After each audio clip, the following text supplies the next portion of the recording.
খালি হাতে চলে এলে যে? তোমার না বলছি মেসেজ করে আমার জন্য তেল নিয়ে আসতে, মাথা চাইতে পারছি না বেশ কয়েকদিন ধরে। কই কই বললা? কল তো করো নাই। মেসেজ দিয়েছি। আচ্ছা দেখি। শুনছো, আমার জন্য একটা তেলের বোতল নিয়ে আসিও। সরি, বইয়ের জন্য কিছু আনতে বলি না, সেটা মাস পেরিয়ে বছর গড়াবে, তাও তার জিনিসটা আনা হবে না। চুল তো একেবারে কেটে ফেলার অবস্থা হয়েছে। এরকম অযত্ন অনাদারে বউ কিন্তু একদম চলে যাবো একদিন। উঠ, একদম পাখি ওড়া দেওয়ার মতো করে উড়ে চলে যাবো। তারপর সারা দুনিয়া খুঁজলেও পাবে না। পাইছো তো, পাইছো তো, এখন তো বুঝবা না। ফিকিতে পাইছো যে। কি আশ্চর্য, তুমি মেসেজ করেছো আমি শুনিনি, তাই আনতে পারিনি। এই ছোট্ট বিষয়টা নিয়ে এত ঝামেলা।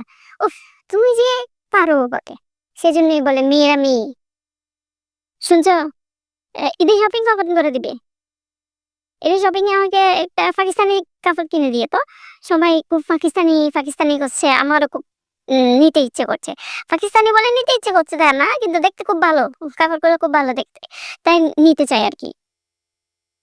তোমাকে না তোমার শাশুড়ি একটা কাপড় কিনে দিয়েছে, আমার কি কাপড়? শাশুড়ি কিনে দিয়েছে তো কি হয়েছে? জামাইটা কই?